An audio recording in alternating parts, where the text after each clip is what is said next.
아침마다 말씀으로 밝은 빛을 채우네.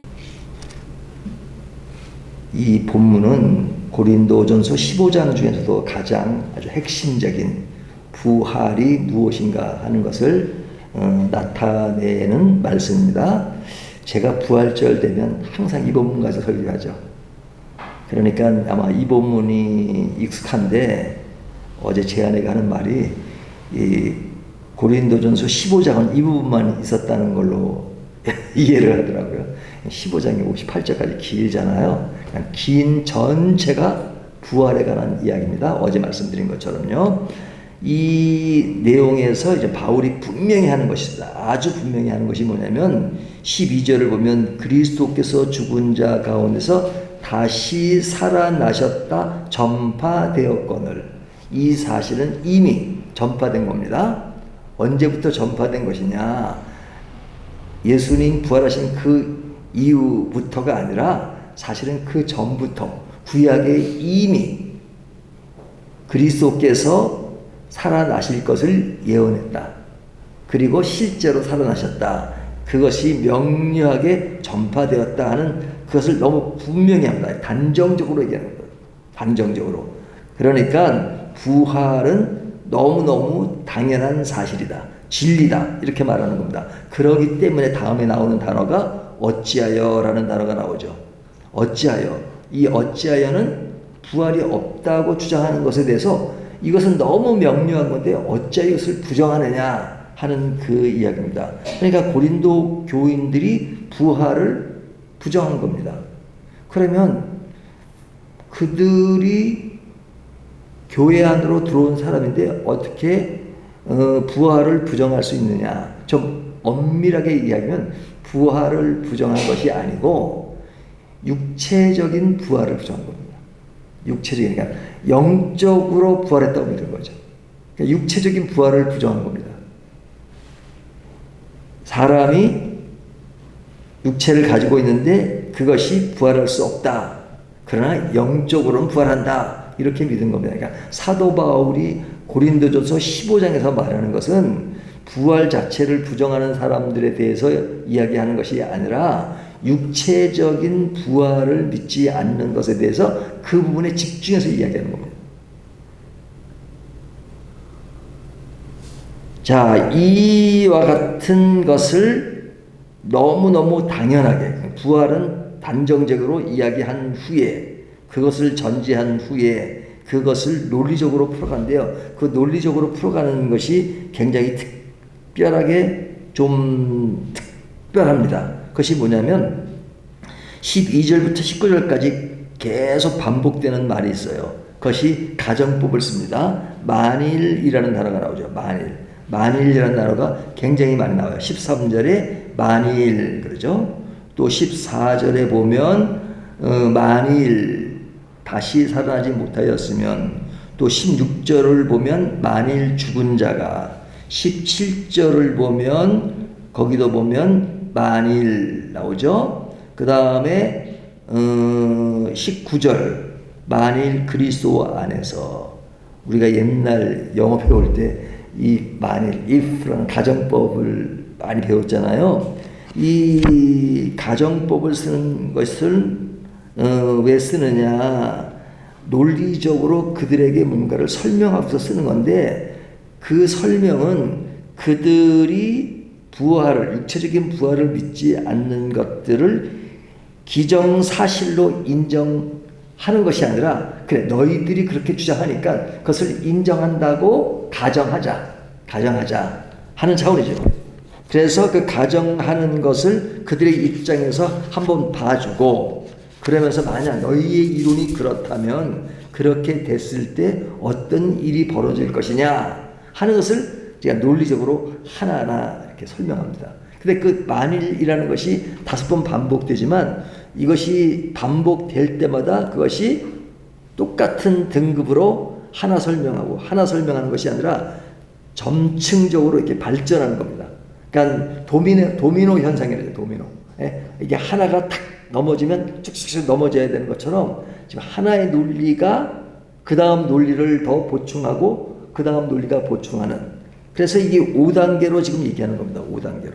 그 5단계로 하나하나 도미노처럼 연결되는데 첫 번째 단계가 뭐냐면 13절에 만일 죽은 자의 부활이 없으면 그리스도도 다시 살아나지 못하셨으리라. 자, 부활이 없다면 그리스도께서 살아나는 것은 불가능한 거죠. 없는데 어떻게 살아납니까? 근데 그리스도의 부활이 실제로 있었다는 것을 지금 어제 본문에 누가 증명을 하는 겁니까? 실제로 본 사람 있잖아요. 본 사람. 그것도 한두 명이 아니라 많은 사람들이 보았다. 그러니까 그 그리스도가 다시 살지 못하였다면 구원, 십자가, 이것은 역사적인 사기극이 되는 거죠. 사기극이 되는 거죠. 그러니까 엄청난 겁니다. 부활이 없다면 예수님의 부활, 십자가 이런 것이 아무런 의미가 없으니까 그것은 모든 사람을 속이는 격이 된다 하는 것을 이야기합니다. 이것이 첫 번째 단계예요. 두 번째 단계는 14절. 그리스도께서 만일 다시 살아나지 못하셨다면, 자, 앞에는 그리스도께서 살지 못했다면 그것을 이야기했는데 그걸 이어서 그리스도께서 만일 다시 살아나지 못하셨으면 우리가 전파하는 것도 헛것이요 너의 믿음도 헛것이며. 그렇죠. 우리가 복음 전하고 지금 설교 듣는 거 또 이것이 얼마나 무의미한 일입니까? 다 가짜인데. 그러니까 부활이 없다라고 믿는 것이 기적이죠. 도리어 어떻게 그렇게 믿을 수 있느냐 이거죠. 부활이 없다면 사도 바울이 목숨 걸고 강단에서 외친 설교들, 복음 다 이것은 헛것이고 또 그것을 믿고 따르는 자도 그냥 헛것으로 속고 믿는 것이라면 이게 얼마나 큰 사건입니까? 이 사건은 그냥 한 시기에만 이루어진 것이 아니라 기독교 역사가 얼마나 길어요. 몇천 년 동안 전 세계 많은 사람들이 예수를 믿고 변화를 받고 그리고 새로운 인생을 가는데 이것이 다 나중에 보니까 가짜로 판명된다 그러면 이건 인류 역사의 가장 큰 사기극이잖아요. 근데 그렇게 보기가 더 힘들죠. 근데 너희들이 부활이 없다고 믿는다면 바로 이와 같이 엄청난 일이 벌어지는 것이다. 그렇게 이야기하는 거죠. 그러면서 3단계 16절 17절을 보면 만일 죽은 자가 다시 살아나는 일이 없으면 너희 믿음도 헛된 것이고 너희가 여전히 죄 가운데 있는 것이다. 그러니까 부활은 결국은 하나님이 우리를 구원하시는 그 일을 가장 크게 증명하는 거잖아요. 증명하는 것인데 그 증명에 이것이 헛것으로 판단된다면 우리의 구원도 헛것이고 구원이라는 것은 우리의 죄 가운데서 해방되고 영원한 생명을 얻는 것인데 그거 다 헛것이 된다. 헛것이 된다. 죄의 권세를 깨트리고 오신 예수 그리스도 그리고 앞으로 있을 심판이라는 메시지 그거 다 헛것이에요. 그러니까 이게 얼마나 그 큰 것을 부정하는 것인가 하는 것을 이야기하는 거죠. 그러면서 4단계로 18절을 보면 또한 그리스도 안에서 잠자는 자도 망하리니. 지금까지 예수 믿고 죽은 사람들이 한두 명이 아니잖아요. 그 사람들이 진짜 주님을 사랑하며 인생을 살다가 인생을 다 마무리하고 이제는 이 세상과 이별하고 잠자리에 든 사람들이 이제 부활이 없다 그러면 그냥 그걸로 그냥 완전히 끝나버리는 거잖아요. 끝나버리는 거죠. 그러니까 이게 완전 망한 거죠. 완전 망한 거죠. 본인들이 살았을 때는 부활이 있다고 해서 새로운 생명을 기대하고 예수 믿고 그리고 인생을 마친 것인데 그게 사실이 아니라 가짜래요. 그렇게 된다면 그들이 그동안 인생을 다 그렇게 살다 마치는 것이 다 헛것이 되니까 우리 신앙의 선배들은 진짜 억울한 사람이죠. 잠자는 자들은 낙원에 갈 것이 아니라 영원히 소멸되고 마는 것이니까 얼마나 그것이 비극적인 겁니까? 가정입니다. 가정. 실제 그렇다는 것이 아니고 그냥 설교를 이렇게 딱 이제 끊어놓고 들으면 어유 임세 목사가 부활을 부정하네 뭐 그렇게 이게 지금 가정법을 쓰는 거예요. 사도 바울도 가정법을 쓰는 거잖아요. 그들이 진짜 하는 말이 옳다고 한다 그러면 그렇게 된다는 것이죠. 그러면서 마지막 19절에 5단계가 뭐냐? 만일 그리스도 안에서 우리가 바라는 것이 다만 이 세상의 살 뿐이면 모든 사람 가운데 우리가 더욱 불쌍한 자이라. 우리가 인생이 이제 불쌍한 거죠. 죽음 위에 부활도 없고 내세도 없어요. 그러면 뭐 사람들이 그러잖아요. 뭐 인생은 잠깐이고 한 번 살다가 끝이면 끝인데 그냥 있는 동안에 그냥 잘 먹고 잘 살고 그냥 엔조이 하다가 살자. 뭐 그런 사람이 있잖아요. 근데 우리에게는 성경이 너무너무 명료하게 이 세상의 삶이 끝이 아니고 새로운 시작이다. 그것은 무엇을 통해서? 부활을 통해서. 그때는 지금 우리가 인생을 살아가면서 겪어야 되는 많은 고난과 고통, 괴로움, 슬픔이 있지만 이제 부활 이후의 삶은 그런 것이 다 없는 완전한 그런 세상에서 살게 될 것이다. 그것이 우리의 어떤 신앙의 매우 매우 중요한 측면이잖아요. 구원받았다는 것. 그러니까 이 구원받았다는 것도요, 좀 이렇게 자꾸 신학이 한쪽으로 강조되면요, 옛날 교인들은 내세를 많이 강조했는데 요즘 교인들은 내세에 별로 관심이 없고 그냥 현세에 대한, 현세에 구원받았다는 것, 그건 굉장히 중요하죠. 하지만 균형이 중요하잖아요. 현세에도 영원한 천국에 대한 그 의미를 내 마음에 담는 것을 믿음이라고 하지만 그것과 더불어서 또 우리가 육체적으로 죽은 이후에도 영원한 생명이 있다는 것, 새로운 나라가 있다는 것, 이것을 동시에 같이 믿는 것이 구원의 본질적인 가치잖아요. 한쪽만 믿으면 그거는 온전하게 믿는 게 아니죠. 잘못 믿는 거죠. 그러니까 현실적인 구원, 또 내세적인 구원, 이것을 다 같이 믿는 것. 그러니까 사도 바울이 펼치는 이 역설적인 논리는 너무나도 확실합니다. 이 확실은 어떤 기조에서 된 것이요? 역사적인 사실 가운데. 그러니까 역사적인 사실이 것이 진리다 하는 것을 전제하려서 너희가 그런 것을 믿지 않는다면 이렇게 될 것이다. 이렇게 얘기하는 거죠. 그래서 예수님의 무덤은 없습니다. 다른 종교에 앞장선 사람들은 무덤이 있지만 예수님의 무덤이 없어요. 무덤이 없는 것이 아니라 무덤이 비었죠. 예, 무덤이 비었죠. 무덤은 있습니다. 빈 무덤이죠, 빈 무덤. 그래서 우리의 신앙 가운데 이 부활이라고 하는 것은 굉장히 중요합니다. 그래서 사도들이 예수님의 제자로서 일을 하다가 예수님이 승천하신 후에 그런 사도에게 나오는 메시지의 핵심 포인트는 부활이에요, 부활. 십자가와 부활, 이것을 굉장히 강조해서 이야기했습니다. 자, 그렇다면 사도 바울은 이 부활에 대한 것을 주관적 관점에서 얘기하는 게 아니라 객관적으로 얘기합니다. 객관적. 그러니까 객관적이고 절대 진리고 이것은 변함이 없는 것이다. 그렇다면 우리는 거꾸로 한번 받아들여야죠. 거꾸로. 뭐냐면 객관적인 진리로 부활은 이해가 되는데 그것이 나의 주관적인 부활로 인식을 못해요. 거꾸로 한번 생각하는 거죠.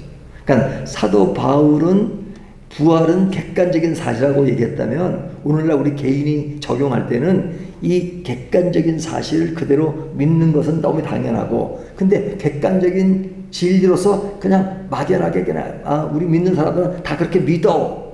그런데 그것이 나에게 리얼하게 다가오지 않아요. 주관적으로.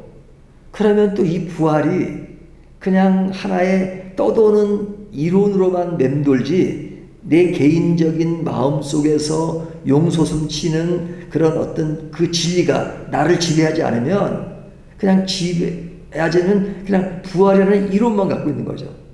내가 실제로 죽은 이후에 부활할 것이다. 근데 이제 우리가 그래 보질 않아가지고 저도 순간순간 그 실감 나진 않죠. 가끔 의심도 들어요. 이게 진짜 그렇게 될까라는, 그것은 이론적으로 못 믿어서가 아니라 이게 감정적으로 그럴 때가 있단 말이죠. 그럴 때마다 한 번 더 생각하죠. 이게 참, 그러니까 신비로운 거예요. 신비로운 거예요. 전혀 상상할 수 없는 세계가 벌어지는 것을 어찌 우리가 그것을 상상이나 하겠습니까? 그냥 상상을 해보려고 노력하죠. 그래서 그것이 잘 안 믿어지면, 제가 20대 때 그랬다고 했잖아요. 그런 것이 의심이 생기면 그때는 사탄을 불러가 그랬어요. 진짜로. 근데 지금은 아이고, 인간이 경험해보지 못하면 항상 실감을 못하는구나. 그래서 말씀 자체를 사실로 믿는 게 중요하다. 그래서 중요한 겁니다. 자, 그렇다면 부활은 오늘날 나에게 어떤 의미가 있는가? 이것을 주관적으로 강렬하게 느끼는 것이 중요하다. 그렇다면 그렇게 느낄 때 어떤 현상이 오느냐? 현재의 어떤 많은 삶의 여정 속에서 이루어지는 것들을 이길 수 있는 능력이 됩니다. 소망이 됩니다. 그러니까 사람이 담대해져요. 믿지 않는 사람도 죽음을 두려워하지 않으면 사람이 담대해지잖아요. 근데 우리는 죽는 것은 예수님 표현대로 그냥 잠자는 거예요. 잠자는 거. 네? 우리에게 죽음이 없는 거예요. 그냥 사람이 잠들고 그리고 깨는 거예요. 부활은. 그러니까 죽음을 두려워하지 않는 사람보다 100배, 1000배 굉장히 큰 힘을 가지고 있는 거죠. 그러니까 사람이 담대해져요. 강해져요. 하지만 그 담대함과 강함은 삶에서 아주 유함으로 나타나요. 왜? 노는 게 다르니까. 노는 수준이 세상 기준으로 노는 게 아니라 하나님 나라 수준으로 노니까 사람이 벌써 달라요. 달라. 그래서 그리스도인은 달라야 합니다. 근데 비판받는 건 뭐예요? 다르지가 않다는 거잖아요. 왜 다르지 않느냐? 깊이 들어가면 부활을 믿지 않아서 그래요. 부활을 믿으면 그렇게 사람을 변화시킵니다. 그러니까 사도 바울이 부활을 믿지 않으면 모든 것이 헛되고 그들의 수고가 헛되다고 했는데, 반대로 이야기하면 우리의 수고, 우리가 하는 일, 우리가 사는 것, 이것이 헛된 것이 아니라 참된 것이죠.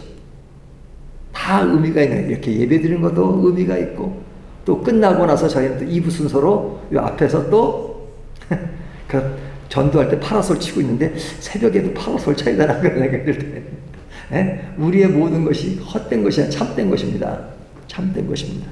영원한 부활의 영광이 나를 기다리고 있고 그것을 함께 누리고 부활의 동지들이니까 얼마나 아름다운 것입니까? 자, 그렇다면 부활을 믿지 않는 것이 더 이상할 정도죠. 이상할 정도.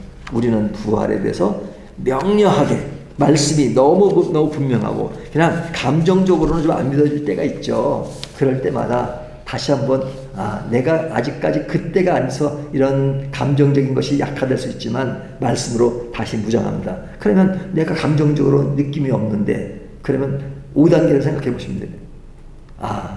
만약에 부활이 없다면 이미 예수님이 부활하신 사건을 우리가 다 읽고 있는데 그것이 다 헛것이지.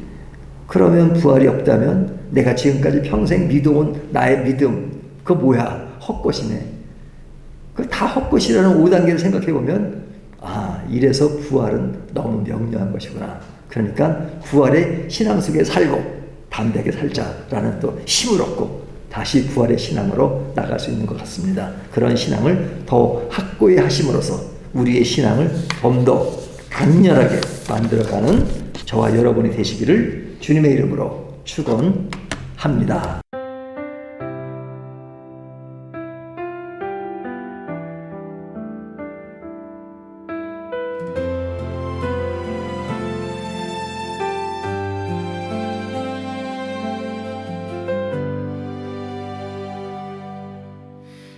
아침마다 말씀으로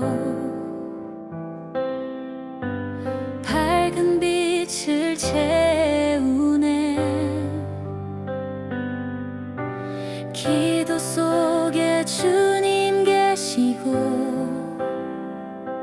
숨결마다 찬양 되네. 밝은 교회 그 이름처럼 세상